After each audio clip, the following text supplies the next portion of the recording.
வணக்கம்.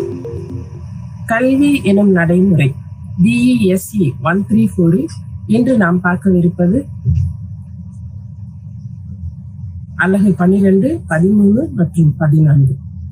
இது black 3 and 4 இருக்குது. ஸோ அலகு 12 கல்வியின் நடைமுறைகள் ஆராய்ச்சியின் தாக்கங்கள் குறித்து நாம் பார்க்கவிருக்கிறோம். சென்ற வகுப்பில் நாம் ஆராய்ச்சி என்றால் என்ன, ஆராய்ச்சிக்கான நடைமுறைகள் என்னென்ன, என்ன வகையான ஆராய்ச்சியுடைய வகைகளை பற்றி பார்த்தோம். பிறகு RRL ரெவ்யூ ஆஃப் லிட்ரேச்சர், எப்படி நம்ம லிட்ரேச்சர் ஸ்டடி பண்றது அப்படின்றதெல்லாம் பார்த்தோம். இந்த வகுப்பில் டேட்டா கலெக்ஷன், தரவுகளை எப்படி பெறுவது, டூல்ஸ் எப்படி யூஸ் பண்றது அப்படின்றத நம்ம பார்க்க போறோம். ஸோ இந்த வகுப்பு ஒவ்வொரு ஆராய்ச்சியும் பல்வேறு நோக்கங்கள் மற்றும் குறிக்கோள்களை கொண்டது.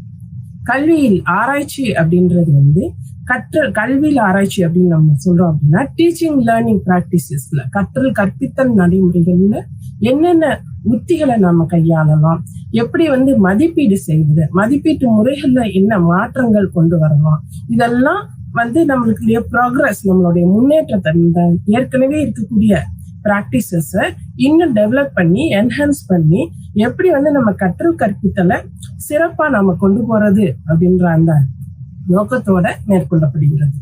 ஸோ இந்த அலகு அப்படின்றது கல்வி ஆராய்ச்சியில, எஜுகேஷனல் ரிசர்ச்ல என்னென்ன ஆஸ்பெக்ட்ல நம்ம பல்வேறு அம்சங்களை பற்றி நம்ம இந்த வகுப்புல பார்க்க போறோம். எஜுகேஷனல் ரிசர்ச், இதோடைய நீட் என்ன, எதுக்கு நாம இதை செய்யணும். ஒரு சமுதாயம் இருக்கு அப்படின்னா ஒரு சமுதாயத்தோட முன்னேற்றம் அப்படின்றது ஒரு தனி மனிதனுடைய முன்னேற்றம் தான் ஒரு சமுதாயத்தினுடைய முன்னேற்றம். தனி மனித முன்னேற்றம் அப்படின்றது அவனுடைய அறிவு சார்ந்து அமைகிறது.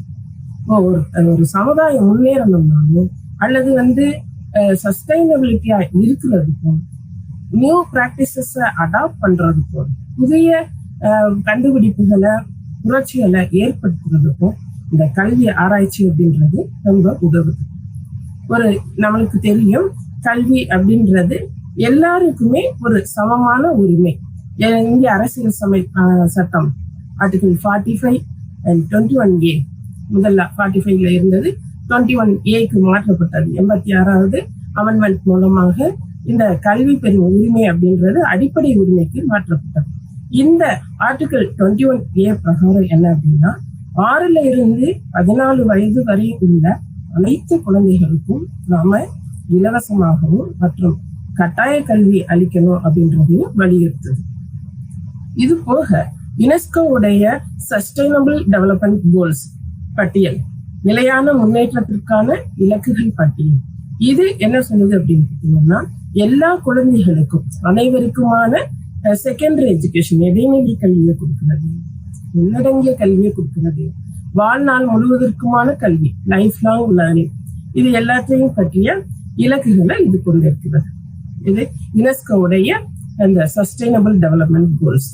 இது போக என்ன அப்படின்னா, persons with disabilities act, so இயலாதோருக்கான உரிமை சட்டம், இது என்ன சொல்லுது, இந்த சட்டத்தின்படி உள்ளடங்கிய கல்வி, அனைவருக்குமான கல்வியை வலியுறுத்தும். இதை எல்லா குழந்தைகளுக்குமா, முக்கியமாக டிசபிள்டு குழந்தைங்க, சில்ட்ரன் வித் ஸ்பெஷல் நீட், சிறப்பு தேவையுடைய குழந்தைங்க, இவங்களுக்கு ஒரு முறைப்படுத்தப்பட்ட ஒரு மெயின் ஸ்ட்ரீம் ஸ்கூல்ல இவங்களை இணைத்து எப்படி நார்மல் குழந்தைகளுக்கு, அன்றாட படிக்கக்கூடிய குழந்தைகளுக்கு எப்படி நாம எஜுகேட் பண்றோமோ அதே மாதிரி இந்த டிசபிள்டு குழந்தைகளுக்கும் நாம எப்படி எஜுகேஷன் கொடுக்கணும் அப்படின்றத PW persons with disabilities act வலியுறுத்தும்.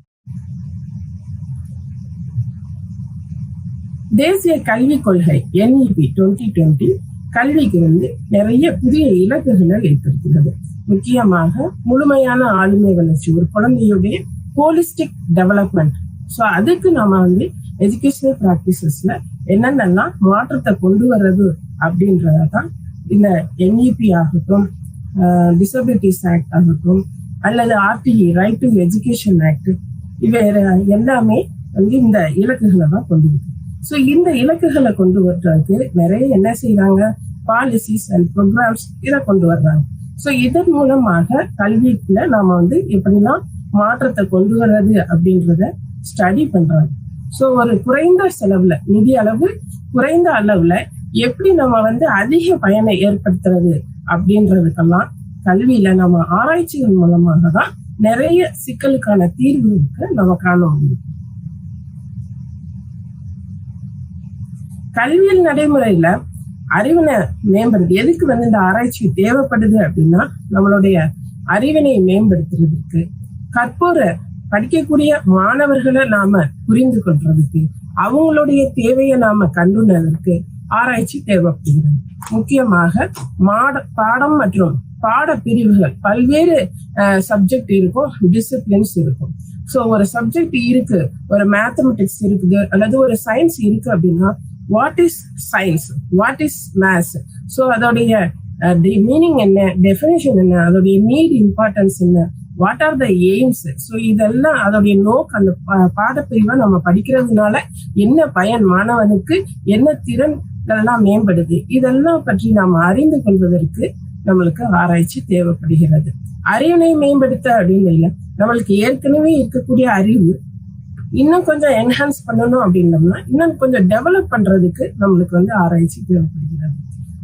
கற்போர்கள் வந்து பார்த்தோம் அப்படின்னம்னா, லேர்னர்ஸ்ல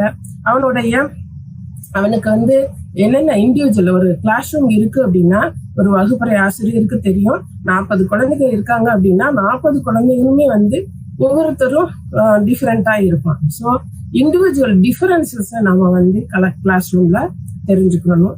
ஒவ்வொருத்தருடைய எபிலிட்டி என்ன, அவனுக்கு எது இந்த இன்ட்ரெஸ்ட் என்ன, ஆட்டிடியூட் என்ன, ஸோ எல்லாத்தையுமே கண்டுணர்றதுக்கு ஒரு வகுப்பறை ஆசிரியருக்கு கூட நம்ம வந்து ஆராய்ச்சி தேவைப்படுகிறது. மேலும் கற்றல் பிரச்சனைகள், அன்றாட வகுப்புலேயோ அல்லது பள்ளிகள்லையோ கற்றல் பிரச்சனைகள் நிறைய ஏற்படுகிறது. ஸோ இந்த பிரச்சனைகளுக்கான தீர்வினை நம்ம காணணும் அப்படின்னா அதுக்கு நாம ஆராய்ச்சி வந்து பயன்படுகிறது. நான் ஏற்கனவே சொன்னது போல மதிப்பீடு உத்திகள், நாம ஒவ்வொரு இந்த அசஸ்மெண்ட் டெக்னிக் அப்படின்றது எப்படி வந்து சமுதாயம் டெவலப் ஆகுதோ அதுக்கு தகுந்தது மாதிரி, டெக்னாலஜிஸோட இம்ப்ரூவ்மெண்ட்டுக்கு தகுந்தது மாதிரி நம்மளுடைய அசஸ்மெண்ட் மெத்தட்ஸுமே டெக்னிக்ஸுமே, நம்ம யூஸ் பண்ணக்கூடிய டெக்னிக்ஸுமே மாறுபட்டு இருக்கு.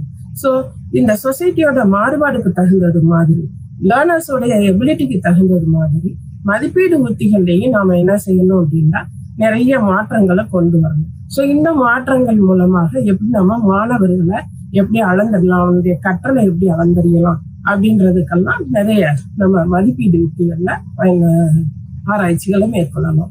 டெக்னாலஜி அதே மாதிரி நம்ம ஏற்கனவே படித்திருக்கிறோம், online learning, E learning, am learning, you learning. So இந்த மாதிரி டெக்னாலஜியை யூஸ் பண்ணி கற்றல்ல எப்படி நம்ம வந்து கல்வி நடைமுறைகள்ல எப்படி உட்படுத்துறது, எந்த மாதிரி எந்த லேர்னிங் வந்து எஃபெக்டிவா இருக்குது, ஸோ அதுல என்ன நம்ம வந்து மாற்றத்தினை கொண்டு வரணும் அப்படின்றதுக்கெல்லாம் ஆராய்ச்சி தேவைப்படுகிறது. அடுத்ததாக சர்வே ரிசர்ச் கணக்கெடுப்பு ஆராய்ச்சி, NCRT national council of education research and training, NIE, NUPA, NSSO. So இதெல்லாம் கவர்மெண்ட் ஏஜென்சிஸ். இவங்க என்ன செய்யறாங்க அப்படின்னா கல்வி சம்பந்தமா நிறைய சர்வே எடுத்து, அந்த சர்வே நிறைய சாம்பிள்ஸ், பாப்புலேஷன் வந்து பாத்தீங்கன்னா லார்ஜ் சாம்பிளா இருக்கும். ஸோ இந்த சாம்பிள்ஸ் என்ன செய்யறாங்க அப்படின்னா சர்வே எடுக்கிறாங்க. சர்வே ரிசர்ச் எடுத்து நிறைய வேறு விஷயங்களை வந்து என்ன செய்யறாங்கன்னா கொஸ்டினரா போட்டு அதில் மூலமாக நிறைய என்ன செய்யறாங்கன்னா டேட்டா கலெக்ட் பண்றாங்க. இந்த பெறப்பட்ட அந்த டேட்டாஸ் விவரங்களை என்ன செய்யறாங்கன்னா அனலைசிஸ் பண்ணி ரிப்போர்ட்டா கிராஃபிக்கலாவோ அல்லது டேபுலேஷன் மெத்தட்லயோ அவங்களுடைய சைட்ல என்ன செய்யறாங்க அப்படின்னு பாத்தீங்கன்னா அறிக்கையா வெளியிடுறாங்க, ரிப்போர்ட்டா வெளியிடுறாங்க. ஸோ இந்த ரிப்போர்ட்டை பேஸ் பண்ணி நிறைய எஜுகேஷனிஸ்ட் ஆகட்டும் அல்லது வந்து வல்லுநர்கள் ஆகட்டும், இவங்கெல்லாம் என்ன செய்யறாங்க அப்படின்னா இந்த ரிப்போர்ட்டை பேஸ் பண்ணி அவங்களுடைய கருத்துக்களை வந்து என்ன செய்யறாங்க அப்படின்னா பப்ளிஷ் பண்றாங்க. ஸோ அவங்க வந்து செய்தித்தாள்கள்லயோ புத்தகங்கள்லயோ அந்த மாதிரி வெளிப்படுத்துறாங்க. ஸோ ஆய்வு ஆராய்ச்சி, கணக்கெடுப்பு ஆராய்ச்சி அப்படின்றது வந்து 3 வகையா நம்ம மேற்கொள்ளலாம். ஃபர்ஸ்ட் வந்து லார்ஜ் சாம்பிளுக்கு நடத்துறது. ஸோ பெரிய அளவிலான ஆய்வுகள், இது வந்து மேக்சிமம் வந்து state government R central government நடத்துறது தான் இந்த வகையான ஆராய்ச்சிகள். ஸோ இவங்க வந்து பெரிய அளவுல இப்ப ஃபார் எக்ஸாம்பிள் நம்ம NEP 2020 போட்டிருக்கிறாங்க இல்லையா. ஸோ இதுக்கு என்ன அப்படின்னு பாத்தீங்கன்னா தேசம் முழுவதும் வந்து என்ன செஞ்சாங்க அப்படின்னா கருத்துக்களை பகிர சொல்லி கேட்டாங்க. ஸோ அந்த மாதிரி ஆய்வுகள் மேற்கொண்டு தேசிய அளவுல ஆய்வுகள் மேற்கொண்டுதான் ஒரு எஜுகேஷனல் பாலிசி வந்து ஃப்ரேம் பண்ணுவோம். ஸோ மண்டல அளவிலான ஆய்வுகள் இது என்ன அப்படின்னு பாத்தீங்கன்னா குறைந்த செலவுல, அதாவது ஒரு குறிப்பிட்ட ரீஜன்ல மட்டும் நடத்தக்கூடியது. ஃபார் எக்ஸாம்பிள் ஒரு ஸ்டேட்ல நம்ம வந்து ஒரு சைக்கிள் பெண் குழந்தைகளுக்கு இடைநிலை பள்ளிய அல்லது ஹைஸ்கூல்ல முடிக்கக்கூடிய குழந்தைகளுக்கு சைக்கிள் கொடுக்குறாங்க இல்லையா. ஸோ இந்த சைக்கிள் கொடுக்கறதுனால எந்த அளவு மாற்றம் ஏற்படுது, எஃபெக்ட் எந்த அளவு வந்து இருக்கு எஜுகேஷன் சிஸ்டத்துல அப்படின்றத நம்ம வந்து ஆராய்ச்சி செய்யலாம். இதை வந்து நம்ம வந்து குறைந்த அளவிலான சாம்பிள்ஸ் எடுத்து நம்ம வந்து பண்ணலாம். ஸோ இதை வந்து மண்டல அளவிலான ஆய்வுகள் அப்படின்னு நம்ம சொல்றோம். மூணாவது என்ன அப்படின்னு பாத்தீங்கன்னா கல்வி ஆராய்ச்சியில ஒரு பகுதியாக ஒரு பார்ட்டா நம்ம வந்து என்ன செய்யறதுன்னா கணக்கெடுப்பு ஆய்வு, சர்வே ரிசர்ச் நடத்துறது. ஃபார் எக்ஸாம்பிள் என்ன அப்படின்னா ஒரு யூனிவர்சிட்டியோ அல்லது ஒரு NGO என்ன செய்வாங்க அப்படின்னா முகமைகள்ல இருந்து, அதாவது UGC அல்லது நியூபா இந்த மாதிரி பெரிய நிறுவனங்கள்ல இருந்து என்ன செய்வாங்கன்னா ஃபண்டை வாங்கி அந்த ஃபண்ட் மூலமாக சில ப்ராஜெக்ட்ஸை எடுத்து நடத்துவாங்க. ஸோ ப்ராஜெக்ட்ஸுக்கு என்ன செய்வாங்கன்னா சர்வே நடத்துவாங்க. ஃபார் எக்ஸாம்பிள் ஒரு ஊர்ல இருக்கக்கூடிய பெண்களுடைய கல்வி அறிவு எப்படி இருக்குது, ஸோ அவங்களுடைய விமன் எம்பவர்மெண்ட்டை நம்ம எப்படி கொண்டு வர்றது அப்படின்றதுக்கெல்லாம் அந்த பர்டிகுலரா விமன் எம்பவர்மெண்ட் டிஸ்அட்வான்டேஜ் பீப்புளுக்காக என்ன செய்வாங்க அப்படின்னா அவங்களுடைய முன்னேற்றத்துக்காக ஆய்வுகள், பெரும்பான்மையான ஆய்வுகள் நிதி பெறப்பட்டு நடத்தப்படுகிறது. நடைமுறைகளை மேம்படுத்துவதற்கு கையாளப்படும் தனியார் ஆய்வுகள். ஸோ நம்ம இது முடிய வந்து சர்வே ரிசர்ச் அப்படின்னா என்னன்னு பார்த்தோம். அடுத்ததாக தனியார் ஆய்வு, கேஸ் ஸ்டடி அப்படின்னா என்னன்னு பார்க்க போறோம். கேஸ் ஸ்டடி அப்படின்றது வந்து ஃபோக்கஸ்ட் ஆன் ஒன் யூனிட், ஒரே ஒரு யூனிட்டை மட்டும் நம்ம வந்து வச்சுட்டு நடத்தப்படக்கூடிய ஆராய்ச்சி முறை அப்படின்னு சொல்லி மெர்ரம் 1998 சொல்லியிருக்கிறார். தனியார் ஆய்வு அப்படின்றது வந்து ஒரு ஆய்வு உத்தியா மட்டும் இல்லாம அது வந்து ஒரு கற்றல் கற்பித்தல், ஒரு டீச்சிங் லேர்னிங் டூலாவும் அது வந்து பயன்படுது. தனியார் ஆய்வுனை வந்து நாம வந்து ஒரு டீச்சிங் லேர்னிங் டூலா பயன்படுத்தி எப்படி வந்து ஸ்டூடெண்ட்ட அவங்களுடைய ஹையர் ஆர்டர் திங்கிங், உயர்நிலை சிந்தனை திறனையோ அல்லது வந்து பகுத்தாயக்கூடிய திறனை, சிக்கலுக்கு தீர்வு காணும் திறனை ஆகியவற்றனை எப்படி வளர்க்க முடியுது அப்படின்றதெல்லாம் இந்த தனியார் ஆய்வு மூலமா நாம பார்க்கலாம். ஒரு வகுப்பறை ஆசிரியர் வந்து தனது வகுப்பறையில் உள்ள ஏற்கனவே அதாவது படிக்கக்கூடிய மாணவர்கள்ட்ட அந்த மாணவன்கிட்ட ஒரு பர்டிகுலரா ஒரு மாணவன் வந்து டெய்லி வகுப்பறைக்கு வந்து லேட்டா வந்துட்டே இருக்கிறான், லேட் அட்டண்டன்ஸ் கொடுக்குறான் அல்லது அடிக்கடி வந்து லீவு போடுறான். ஸோ இந்த மாதிரி எல்லாம் ஒரு சிக்கல் ஏற்படுது அப்படின்னா அவன் ஏன் லேட்டா வர்றான், அவன்கிட்ட என்ன பிரச்சனை இருக்குது, அவனுடைய அந்த பிரச்சனைக்கு காரணம் அவனுடைய குடும்ப சூழ்நிலையா, எக்கனாமிக்கல் கண்டிஷன், குடும்ப சூழ்நிலையில என்ன பிரச்சனை, சைக்கலாஜிக்கல் பிரச்சனையா அப்படின்றதெல்லாம் ஒரு சிக்கலா எடுத்து அந்த சிக்கலுக்கான தீர்வை வந்து ஒரு ஆசிரியர் வந்து கண்டுணர முடியும். இது த்ரூ கேஸ் ஸ்டடி மூலமாக. கேஸ் ஸ்டடி அப்படின்றது வந்து நம்ம மேற்கொள்ளையில முக்கியமா வந்து நம்ம என்ன செய்யணும் அப்படின்னா என்ன பிரச்சனை, தேவையான கற்றல் வெளிப்பாடு பிரச்சனைக்குரிய மாணவன்கிட்ட கலந்துரையாடும் போது கண்டுணர்தல். அவன்கிட்ட நம்ம இன்டராக்ட் பண்ணையிலேயே, டிஸ்கஸ் பண்ணையிலேயே அவன்கிட்ட என்ன பிரச்சனை இருக்கு அப்படின்றத அந்த ஆசிரியர் முதல்ல வந்து தெரிஞ்சுக்கணும். ஸோ அந்த கண்டெடுத்துட்டு நம்ம வந்து அடையாளம் கண்டுட்டு அதை வந்து நம்ம என்ன செய்யணும் அப்படின்னா நோட்ஸ் எடுத்துக்கிறது. தென் அதுக்கப்புறம் வந்து என்ன அப்படின்னா கேள்வியை மாணவரிடம் கலந்துரையாடும் போது அறிமுகம் செய்தல். முதல் நிலையா ஃபர்ஸ்ட் அதை தான் நம்ம வந்து செய்யணும். அடுத்ததாக என்ன அப்படின்னு பாத்தீங்கன்னா தனியார் மற்றும் குழு, அந்த மாணவன் வந்து இண்டிவிஜுவலாவோ அல்லது நம்ம வந்து குழு கலந்துரையாடல தன்மையை பொறுத்து மாணவன் வந்து எப்படி பங்கேற்கிறான் அப்படின்றத அந்த பங்கேற்கிறதுக்கு நம்ம தயார் செய்வது. அடுத்து கலந்துரையாடலுக்கு தேவைப்படும் காலத்தை வந்து நம்ம வந்து கன்சிடர் பண்ணணும். ஆய்வு மேற்கொள்ளக்கூடிய ஆராய்ச்சியாளர் வந்து எவ்வளவு டைமோ நம்ம ரிசர்ச்சுக்கு எடுத்துக்கிறோம் அந்த டியூரேஷன் அவர் வந்து கணக்குல எடுத்துக்கிறணும். அடுத்ததாக வந்து என்னென்ன வந்து நம்ம வந்து ஸ்ட்ராட்டஜிஸ் இது பண்ணலாம். இப்போ ஒரு பிரச்சனை இருக்கு அப்படின்னா அந்த பிரச்சனையை களையிறதுக்கு ஒரு தனியாள்கிட்ட இருக்கக்கூடிய ஒரு சிக்கலை நாம களையிறதுக்கு தனியாலோ அல்லது ஒரு குரூப்போ அல்லது ஒரு திட்டமோ, ஸோ இதுல இருக்கக்கூடிய பிரச்சனைகளை நாம எப்படி களையலாம் அப்படின்றதுக்கு நம்ம வந்து ஐடியாஸ், நம்மளுடைய கருத்து, ஸோ இதுகளெல்லாம் நாம ரெடியா வச்சுட்டு அதை வந்து இம்ப்ளிமெண்ட் பண்ணி பார்க்கலாம். ஸோ கவுன்சிலிங், இப்போ ஒரு தனியாள்கிட்ட பிரச்சனை இருக்கு அப்படின்றதுல அவனுக்கு கூப்பிட்டு நம்ம வந்து கவுன்சிலிங் கொடுக்கலாம். ஸோ கவுன்சிலிங் கொடுத்து அது நல்ல ரிலேஷன்ஷிப்பை பில்ட் பண்ணையில என்ன ஆகும் அப்படின்னு பாத்தீங்கன்னா, ஸோ அந்த பிரச்சனை குறைகிறதுக்கான வாய்ப்புகள் இருக்கு. ஸோ இது வந்து குறையுதா இல்லையா அப்படின்றத நம்ம மதிப்பீடு செய்யலாம். ஸோ மதிப்பீடு செய்யறதுக்கு என்னென்ன உத்திகளை நம்ம மேற்கொள்ளணும் அப்படின்றதெல்லாம் இந்த ஆராய்ச்சியாளர் கவனத்துல கொண்டு வரணும். ஸோ கற்றல் கற்பித்தல் டீச்சிங் லேர்னிங் டூலா வந்து கேஸ் ஸ்டடி வந்து பயன்படுது அப்படின்றத நம்ம சொன்னோம். ஸோ பெரும்பான்மையான கேசஸ் வந்து எப்படி இருக்கு அப்படின்னா உண்மை நிகழ்வுகளை அடிப்படையாக கொண்டுதான் இருக்கும். எனவே ஆசிரியர் வந்து என்ன செய்யணும் அப்படின்னா காட்சி அல்லது நடப்பு அடிப்படை கற்றல் மூலமாக உதவ முடியும். ஸோ இதன் மூலமாக மாணவர்கள் சிந்திக்கவும் பகுத்தாயவும் தன்னுடைய இதை வந்து எக்ஸ்பிரஸ் பண்றதுக்கு, விளக்குறதுக்கு, ரிஃப்ளெக்ட் பண்றதுக்கு ஸோ தூண்டுறதுனால இது என்ன செய்யும் அப்படின்னு பாத்தீங்கன்னா மாணவனுடைய ஹையர் ஆர்டர் திங்கிங்கை வந்து டெவலப் பண்ணுது. தனியால் ஆய்வு அப்படின்றதுல ஒரு நிகழ்வு அல்லது ஒரு வழக்கு எடுத்துட்டு அதை பல்வேறு கோணங்கள்ல நாம பார்க்கணும். ஃபார் எக்ஸாம்பிள், ஒரு குழந்தை வந்து 3rd ஸ்டாண்டர்ட் அல்லது 4th ஸ்டாண்டர்ட்ல, அதாவது முன்னாடி எல்லாம் முன் வகுப்புகள்ல நல்லா படிக்கிறான், திடீர்னு வந்து ஒரு 5வது 6வது படிக்கையில அவனுடைய பார்வையில ஏதாவது பிரச்சனை ஏற்படுது. ஸோ இதை இந்த வகுப்பறை ஆசிரியர் வந்து என்ன செய்யணும் அப்படின்னா உற்று நோக்கல் மூலமாக அந்த தனியார் ஆய்வு மேற்கொண்டு என்ன செய்யணும் அப்படின்னா எதுனால இவங்களுக்கு பிரச்சனை வருது அப்படின்றத பல்வேறு கோணங்கள்ல சிந்திச்சு, ஸோ அவங்களுக்கு வந்து விசுவல் இம்பேர்மெண்ட் எப்படி ஏற்படுதுன்றத அவங்க ரிசர்ச் மூலமாக என்ன செய்யலாம் அப்படின்னா பார்க்கலாம். ஸோ இதான் நம்ம இங்க சொல்றோம், பல்வேறு கோணங்கள்ல நோக்கவும் மாணவனின் பார்வையில் நோக்கவும் முடிகிறது. ஸோ இதன் மூலமா என்ன செய்ய முடியும் அப்படின்னா பல்வேறு கோணங்கள்ல சிந்திக்கக்கூடிய ஆற்றலை வளர்க்க முடிகிறது. பிறர் கருத்துக்கு மதிப்பளிக்கும் தன்மையை நம்ம வந்து வளர்க்க முடியும். தனியார் ஆய்வு அப்படின்றது ஒரு ஆராய்ச்சி முறையாக ரிசர்ச் டூலா வந்து எப்படி இருக்கு அப்படின்னு பார்த்தீங்கன்னா தனியார் ஆய்வினை ஒரு கல்வியல் ஆராய்ச்சியாக கருத்தில் கொண்டு 4 விதமாக மெர்ரம் 1998ல பட்டியலிட்டிருக்கிறாரு. ஃபர்ஸ்ட் வந்து எத்தனோகிராபிக்கல் ஸ்டடி. ஸோ எத்தனோகிராபிக்கல் அப்படின்றது கலாச்சார அடிப்படையில மாணவன்கிட்ட ஒரு கல்ச்சுரல் பேக்ரவுண்ட்ல அவனுக்கு வந்து என்ன பிரச்சனை இருக்குது, மாணவன் வந்து அவனுடைய கல்ச்சரை வந்து வெளிப்படுத்த முடியாம எதுவும் சிரமப்படுகிறானா, சோ அப்படின்றத நம்ம வந்து கவனத்துல எடுத்துட்டு ஆய்வு நடத்துறது.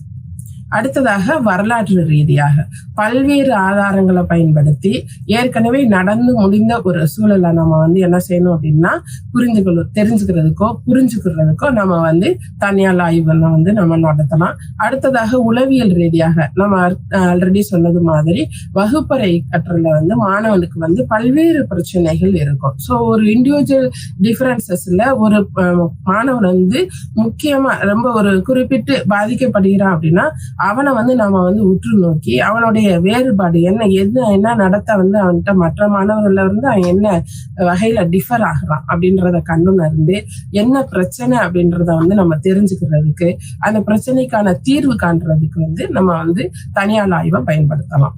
அடுத்ததாக சமூக ரீதியாக மக்கள் தொகை, அதாவது பாப்புலேஷனை கணக்கில் எடுத்துக்கொண்டு இந்த கேஸை வந்து நம்ம வந்து ஒரு சோசியல் ஸ்ட்ரக்சர்ல பாக்குறது, அதுதான் சமூக கட்டமைப்புல நோக்குறது. எடுத்துக்காட்டாக வகுப்பறையில் சமூக பொருளாதார வேறுபாடு, சோசியல் அண்ட் எக்கனாமிக்கல் கண்டிஷன்ஸ்ல எந்த அளவுல மாணவர்கள் வேறுபாடுடைய மாணவர்களாக இருக்கிறார்கள், சோ இவங்களுடைய கண்டிஷன்ஸ் எப்படி இருக்குது, என்ன பிரச்சனைகள் இருக்குது, சோசியல் எக்கனாமிக்கல் பேக்ரவுண்ட்ல மாணவனுக்கு உண்டான பிரச்சனைகள் என்னென்ன அப்படின்றத கண்டுணர்றதுக்கு நம்ம வந்து தனியார் ஆய்வு மேற்கொள்ள முடியும். அடுத்ததாக ஆக்சன் ரிசர்ச். ஆக்சன் ரிசர்ச் அப்படின்றத நம்ம சென்ற வகுப்புலயே பார்த்தோம். ஆக்சன் ரிசர்ச் அப்படின்னா டீச்சிங் லேர்னிங் சூழ்நிலையில, வகுப்பறையில கற்றல் கற்பித்தல் சூழ்நிலையில ஏற்படக்கூடிய பிரச்சனைகளுக்கு உடனடியாக அந்த சிக்கலுக்கான தீர்வு காணக்கூடிய ஆய்வு தான் செயல் ஆராய்ச்சி. சோ கற்றல் கற்பித்தல் சூழ்நிலையை மேன்மையுறை செய்ய மேற்கொள்ளப்படும் ஆய்வு நடைமுறை செயல் ஆராய்ச்சி ஆகும். செயல் ஆராய்ச்சி அப்படின்றது ஒரு நடைமுறை அல்லது உடனடியாக பிரச்சனை தீர்க்க பயன்படுத்தக்கூடிய ஒரு முதல்நிலை ஆய்வு அப்படின்னு நம்ம சொல்லலாம். கார் மற்றும் கெமிஸ் இவங்க என்ன சொல்றாங்க அப்படின்னா, செயல் ஆராய்ச்சி அப்படின்றது கல்வி நடைமுறைகளை நாம கல்வியில பிராக்டிசஸ் நம்ம டெவலப் பண்றதுக்கு, சரிங்களா, எஜுகேஷனல் பிராக்டிசஸ் நம்ம டெவலப் பண்றதுக்கு ஏற்கனவே இருக்கக்கூடிய செயல்முறைகள் என்னென்ன இருக்குது, அது நம்மளுக்கு டெவலப்மெண்ட்டை கொண்டு வருமா, அல்லது புதிதாக நம்ம அதுல என்ன மாற்றத்துக்கு, அந்த ஏற்கனவே இருக்கக்கூடிய பிராக்டிசஸ்ல என்ன மாற்றத்தை நாம கொண்டு வரலாம் அப்படின்றதுக்கும் நம்ம செயல் ஆராய்ச்சியை நம்ம பயன்படுத்தலாம். அப்படி கொண்டு வரக்கூடிய ஆராய்ச்சி தான், மேற்கொள்ளப்படக்கூடிய ஆராய்ச்சி தான் செயல் ஆராய்ச்சி அப்படின்றத கார் மற்றும் கெமிஸ் வலியுறுத்தி இருக்கிறாங்க. செயல் ஆராய்ச்சி அப்படின்ற செயல் சார்ந்த ஆராய்ச்சி அப்படின்னு நம்ம இதை சொல்லலாம். செயல் சார்ந்த ஆராய்ச்சி மற்றும் அதன் தீர்வுகள் பள்ளி மற்றும் வகுப்பறையில் இருக்கக்கூடிய சிக்கலுக்கான தீர்வாக பயன்படுத்தப்படுகிறது. ஒரு சிக்கலுக்கான தீர்வு அனைத்து சிக்கலுக்கு, ஒரு சிக்கலுக்கு நம்ம ஒரு தீர்வை பார்த்துட்டோம் அப்படின்னா அதை வச்சு எல்லா சிக்கலுக்கும் நம்ம என்ன செய்ய முடியாதுன்னா இப்படிதான் அப்படின்ற அந்த சொல்யூஷன் செய்ய பயன்படுத்த முடியாது. வகுப்பறையில அன்றாடம் நம்மளுக்கு பிரச்சனைகள் ஏற்படக்கூடிய புதிதாக ஏற்படக்கூடிய பிரச்சனைகளை பார்த்தோம் அப்படின்னா புதுசாதான் இருக்கும். சோ இது வகுப்பறையில ஏற்படலாம் அல்லது பள்ளிகள்ல ஏற்படலாம். இந்த வகுப்பறை ஆசிரியரோ அல்லது பள்ளி தலைமை ஆசிரியரோ இந்த சிக்கல் எப்படி நம்ம தீர்க்கணும் அப்படின்றத அந்த சிக்கல் தன்மையை பொறுத்து என்ன செய்ய முடியும், ஆய்வை மேற்கொண்டுதான் கண்டு வர முடியும். சோ ஏற்கனவே பெற்ற ஆய்வு முடிவை வச்சு என்ன செய்ய முடியாதுன்னா புதிதா வர சிக்கலுக்கு நம்ம தீர்வு காண முடியாது. அதனால செயல் ஆராய்ச்சி அப்படின்றது தொடர்ந்து வகுப்பறை சூழ்நிலையில நடந்து கொண்டேதான், அடுத்தடுத்து வேற பிரச்சனைக்கு வேற ஆய்வை நடத்தி தான் நாம அந்த பர்டிகுலர் ப்ராப்ளத்துக்கான சொல்யூஷனை நாம தேட முடியும். அடுத்ததாக எக்ஸ்பெரிமெண்டல் ரிசர்ச். எக்ஸ்பெரிமெண்டல் ரிசர்ச் அப்படின்றது ஒரு லெபார்டரியிலேயோ ஒரு குறிப்பிட்ட கண்ட்ரோல்லயோ அல்லது கண்ட்ரோல் இல்லாத சூழ்நிலையிலேயோ மேற்கொள்ளக்கூடிய ஒரு ஆய்வு முறைன்னு சொல்லலாம். ஸோ ரெண்டு வேரியபிள்ஸ் எடுத்துட்டு அதுக்கு காஸ் அண்ட் எஃபெக்ட், காரணம் மற்றும் விளைவு தொடர்பு நம்ம கண்டறியறதுக்கு மேற்கொள்ளக்கூடிய ஆய்வு முறைன்னு சொல்லலாம். ஸோ கட்டுப்படுத்தப்பட்ட ஒரு கண்ட்ரோல் சிச்சுவேஷன்ல தனித்தியங்கும் மாற்றத்தினை ஏற்படுத்துவதன் மூலம், அதாவது ஒரு இண்டிபெண்டன்ட் வேரியபிள்ல நம்ம ஒன்னோ ரெண்டோ இருக்கலாம். சோ அந்த இண்டிபெண்டன்ட் வேரியபிள்ல நம்ம எப்படி இண்டிபெண்டன்ட் வேரியபிள் டிபெண்டன்ட் வேரியபிள்ல எந்த அளவு மாற்றத்தினை ஏற்படுத்துது அப்படின்றத நம்ம ஒரு கட்டுப்படுத்தப்பட்ட சூழ்நிலையை கிரியேட் பண்ணி நம்ம அதை ஆய்வினை மேற்கொண்டு நம்ம கண்டறிய முடியும். ஃபார் எக்ஸாம்பிள், உயர்நிலை ஹை ஸ்கூல் படிக்கக்கூடிய மாணவன்கிட்ட கல்வி அடைவுல எப்படி இணைய வழி கல்வி தாக்கத்தினை ஏற்படுத்துது அப்படின்றத கண்டுபிடிக்கலாம். ஃபார் எக்ஸாம்பிள், நம்ம ஒரு ஆன்லைன் லேர்னிங்ல சிங்க்ரோனைஸ் ஒத்திசைவு உடைய ஒரு ஆன்லைன் லேர்னிங் அல்லது ஒத்திசைவு இல்லாத அப்படின்றத நம்ம ஆல்ரெடி டிஸ்கஸ் பண்ணியிருக்கிறோம். அதாவது ஆன்லைன் லேர்னிங்ல டீச்சரும் ஸ்டூடெண்ட்டும் ஒரே நேரத்துல இன்டராக்ட் பண்ணிக்கிட்டாங்க அப்படின்னா அது சிங்க்ரோனைஸ். அதே இது ஏசிங்க்ரோனைஸ் அப்படின்றது ஆசிரியரும் மாணவரும் வேற நேரங்கள்ல ஆசிரியர் தன்னுடைய பாடத்தை என்ன செஞ்சிருவாரு, நடத்தி முடிச்சு அதை ரெக்கார்ட் பண்ணி வச்சிருவாரு. மாணவன் அவனுக்குரிய நேரத்துல அதை கற்றுக்குருவான். அது ஒரு இணையவழி லேர்னிங் தான். இதை ஏசிங்க்ரோனைஸ் ஆன்லைன் லேர்னிங் நம்ம சொல்லலாம். சோ இந்த ரெண்டு லேர்னிங்லயும் ஃபிஷ் பவுல் மெத்தட் அப்படின்ற ஒண்ணு அடாப்ட் பண்றதுல எந்த மெத்தட் எஃபெக்டிவா இருக்குது, சிங்க்ரோனைஸ் ஆன்லைன் லேர்னிங்னா அல்லது ஏசிங்க்ரோனைஸ் ஆன்லைன் லேர்னிங்ல கத்துக்கிறது எஃபெக்டிவா இருக்கா அப்படின்றத நம்ம எக்ஸ்பெரிமெண்டல் ரிசர்ச் பரிசோதனை ஆராய்ச்சி மூலமாக அதனுடைய எஃபெக்டை நம்ம கண்டறிய முடிகிறது. சோ பல்வேறு நிலைகள்ல உள்ள நடைமுறைகள் முன்னேற்றத்தினை கொண்டு வருவதற்கு தேசிய அடைவு கணக்கெடுப்பு நேஷனல் அச்சீவ்மெண்ட் சர்வே அப்படின்னு சொல்லி சொல்றாங்க. ஸோ இந்த அச்சீவ்மெண்ட் சர்வே வந்து எந்த அளவுல யூஸ்ஃபுல்லா இருக்கு, இது யார் நடத்துனாங்க அப்படின்னு பாத்தீங்கன்னா மினிஸ்ட்ரி ஆஃப் ஹெச்ஆர்டி, மத்திய மனிதவள மேம்பாட்டு அமைச்சகம் வந்து யுஏஇ அப்படின்னு சொல்லக்கூடிய அனைவருக்குமான இடைநிலை கல்வி, universalisation of elementary education, so இதை வழங்கணும் அப்படின்னு நினைச்சு என்ன செய்யறாங்கன்னா இந்திய அரசு பல்வேறு நடவடிக்கைகளை மேற்கொண்டு டிபிஇபி டிஸ்ட்ரிக்ட் பிரைமரி எஜுகேஷன் ப்ரோக்ராம் மற்றும் சர்வ சிக்ஷா அபியான் SSA மூலமாக என்ன செஞ்சாங்கன்னா இதை கொண்டு போனாங்க. யுஇஇ அப்படின்ற அந்த திட்டத்தை கொண்டு போனதுக்கு வந்து டிபிஇபி அண்ட் SSA மூலமாக மேற்கொண்டாங்க. ஸோ இதன் மூலமாக ஏற்பட்டக்கூடிய அந்த SSA-வை கொண்டு அந்த ப்ரோக்ராமை நம்ம வந்து இம்ப்ளிமெண்ட் பண்ணி எந்த அளவு அது வந்து எஃபெக்டிவா இருக்கு அப்படின்றத நாடு முழுவதும் இருக்கக்கூடிய, இந்திய தேசம் முழுவதும் இருக்கக்கூடிய government school and government aided schools இதுல படிக்கக்கூடிய 3, 5, 8ஆம் வகுப்பு மாணவர்கள்ட்ட ஒரு சர்வே எடுத்து அந்த சர்வே தான் வந்து தேசிய அடைவு கணக்கெடுப்பு அப்படின்னு நம்ம சொல்றோம். ஸோ இந்த ஆய்வு வந்து ரொம்ப யூஸ்ஃபுல்லா இருந்திருக்குது. ஸோ இது வந்து எப்படி மேற்கொண்டிருக்கிறாங்க அப்படின்னா 3 இயர்ஸ்க்கு ஒருக்கா வந்து ஒரு சைக்கிளா அடுத்த 3 இயர்ஸ்க்கு ஒருக்கா ரெகுலரா வந்து என்ன செஞ்சிருக்கிறாங்கன்னா ஒரு சைக்கிள் பேஸ்ல கண்டக்ட் பண்ணிருக்கிறாங்க இந்த சர்வே. ஸோ இதுல வந்து என்னன்னா சாம்பிள்ஸ் எடுத்து அந்த சாம்பிளை வேற சாம்பிள்ஸ் 3 இயர்ஸ்க்கு ஒருக்கா ஒரே சாம்பிள் இல்ல வேற சாம்பிள்ஸ் என்ன செஞ்சிருக்கிறாங்கன்னா இந்த ஆய்வை வந்து ரிசர்ச் வந்து நடத்தி இருக்கிறாங்க. ஸோ தேசிய அளவுல மிகப்பெரிய எண்ணிக்கையில ஒரு லார்ஜ் ஸ்கேல்ல வந்து என்ன செஞ்சிருக்கிறாங்க அப்படின்னா நடத்தி திறன் அடிப்படையில மதிப்பீடு செய்யப்பட்டு கிடைக்கப்படும் தரவுகள் மாணவனின் கற்றல் அடைவா வந்து எப்போதுமே மதிப்பிடுகிறது. ஸோ நேஷனல் அச்சீவ்மெண்ட் சர்வே கல்வி முறையில் மேற்கொள்ளப்பட்ட நடைமுறைகளின் தாக்கத்தினை அறிந்து கொள்வதும் செய்திகளை தருவதும் தான் இதோடைய முக்கிய நோக்கமாக இருக்குது. எந்த அளவு அது வந்து இம்பாக்டா இருக்குது, ஸோ இதன் மூலமாக சொசைட்டி எந்த அளவு வந்து முன்னேற்றம் ஏற்படுது அப்படின்றது நம்மள வந்து அந்த இன்ஃபர்மேஷன்ஸை வந்து கொடுக்குறாங்க. ஸோ இதுல வந்து யாரு கல்வியாளர்கள், கல்வி முறையை திட்டமிடுபவர்கள், கொள்கைகளை உருவாக்குபவர்கள் என அனைவருக்கும் உதவக்கூடிய வகையில இந்த நேஷனல் அச்சீவ்மெண்ட் சர்வே வந்து யூஸ்ஃபுல்லா இருந்திருக்கு. ஸோ கல்வி களத்துல நாம வந்து ஒரு திட்டங்களை வந்து இம்ப்ளிமெண்ட் பண்ணா மட்டும் பார்த்தாது, அதோடைய எஃபெக்ட் எந்த அளவு இருக்கு அப்படின்றத நம்ம மதிப்பீடு செய்யல தான் நம்மளுக்கு தெரியும். ஸோ கல்வி களத்துல நம்ம ஏற்படுத்தக்கூடிய திட்டங்கள் எந்த அளவு விளைவினை ஏற்படுத்துது அப்படின்றத பாக்குறதுக்கு ஆய்வு வந்து மேற்கொள்றாங்க. ஸோ இந்த மதிப்பீடு செய்யறதுக்குமே ஸோ பல்வேறு கால இடைவெளிகள்ல கேப் விட்டு பல்வேறு மாநிலங்கள்ல தேசிய மற்றும் உலகளாவிய முகமைகள்ல ஆய்வு வந்து மேற்கொள்ளப்படுகிறது. ஸோ இது முடிய நாம வந்து பல்வேறு வகையான ரிசர்ச் பத்தி பார்த்தோம். கேஸ் ஸ்டடிஸ்னா என்ன, ஆக்ஷன் ரிசர்ச், தனியார் ஆய்வு, survey research, so experimental research, இது எல்லாத்தையும் பத்தி பார்த்தோம். ஸோ இந்த ரிசர்ச் நம்ம மேற்கொள்ளணும் அப்படின்னா நம்ம ஒரு ரிசர்ச்சை எடுக்கிறதுக்கு சாம்பிள்ஸ் எப்படிலாம் சூஸ் பண்ணணும்ன்றதையும் நம்ம ஆல்ரெடி பார்த்துட்டோம். இந்த சாம்பிள்ஸ்ட போய் நாம வந்து எப்படி வந்து விவரங்களை பெறுறது, அப்ப அதுக்கு வந்து என்னது அப்படின்னா டேட்டா கலெக்ஷன். ஸோ இந்த டேட்டா கலெக்ஷன் பண்றதுக்கு என்னென்ன உத்திகளை நாம கையாளலாம் அப்படின்றத அடுத்து நாம பார்க்க போறோம். ஸோ ஒரு ஆராய்ச்சிக்கு எதுக்கு டேட்டா கலெக்ஷன் அப்படின்னா என்ன அப்படின்னா ஒரு ஆராய்ச்சியில தகவல் சேகரிப்பு அப்படின்றது வந்து ரொம்ப முக்கியமான ஒரு ஸ்டெப் அப்படின்னு நம்ம சொல்லலாம்.